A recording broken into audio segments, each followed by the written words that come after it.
Assalamualaikum warahmatullahi wabarakatuh. Nama saya Muhammad Fadilus Sabik, NIM 12130501119. Di sini saya akan menjelaskan macam-macam perilaku akhlak tercela sebagai tugas ujian tengah semester mata kuliah ilmu akhlak. Macam-macam perilaku akhlak tercela. Yang pertama, hasad. Hasad atau dengki bukan sekedar perasaan iri hati dari seseorang pada orang lain. Namun ketika hati terikat hasad, maka pemilik hati hasad menginginkan nikmat yang orang lain juga hilang darinya. Seperti yang Ibnu Taimiyah mengatakan, hasad yaitu membenci dan tidak suka terhadap keadaan baik yang dialami orang yang dihasad.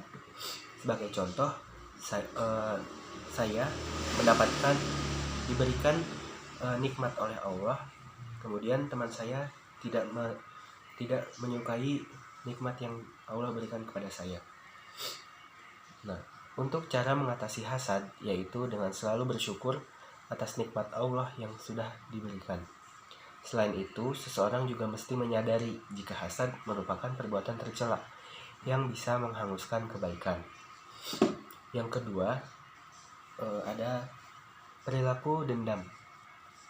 Dendam juga menjadi perbuatan tercela. Rasa dendam membuat hati seseorang dipenuhi rasa kemarahan.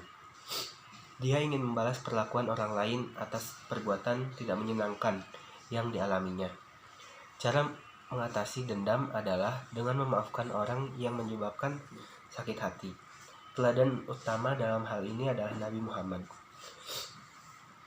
Contohnya Nabi Muhammad mendoakan penduduk kota Taif, padahal penduduk kota Taif mengusir Nabi Muhammad yang ingin berdakwah di kota Taif. Mereka mengusir Nabi Muhammad dengan melempar Nabi Muhammad dengan batu dan mencaci makinya. Kemudian yang ketiga, ada perilaku ghibah. Ghibah adalah perbuatan yang cukup sulit dihindari setiap orang. Ghibah adalah membicarakan diri orang lain. Namun, umumnya ghibah tidak hanya membincangkan orang lain dalam hal baik saja, melainkan juga kekurangannya. Cara menghindari ghibah adalah segera mendustakan bisikan setan saat hati ada dorongan membicarakan aib orang lain. Dengan begitu, ghibah dapat dihindari. Ghibah jika diperurutkan dapat menimbulkan fitnah untuk orang lain. Nah, yang keempat adalah fitnah.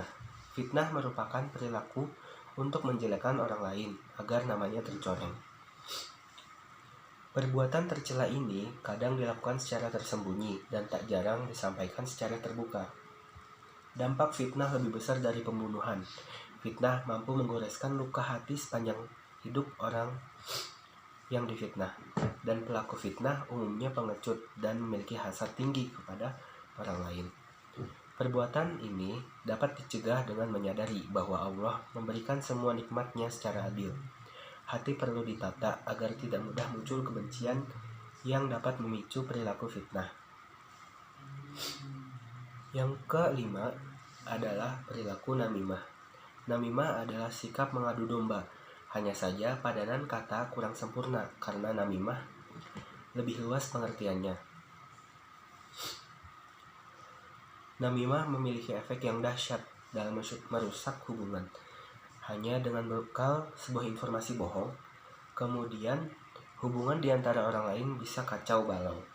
Bahkan efek namimah diserupakan seperti sihir. Cara menghindari namimah yaitu menahan diri untuk tidak menyebarkan setiap kabar yang diterima. Selain itu, perlu pula menjauhkan diri dari mengikuti perkataan orang yang suka bersumpah, mencela, mengumbar fitnah, menghalangi orang lain berbuat lain, dan yang melampaui batas lainnya. Nah, dari kelima perilaku tersebut, bisa kita lihat dari kelimanya memiliki hubungan yang bisa menyebabkan perilaku tersebut muncul gitu. Jadi 5 perilaku tersebut saling berhubungan, bisa jadi saling berhubungan. Dari saya cukup sekian. Terima kasih. Wassalamualaikum warahmatullahi wabarakatuh.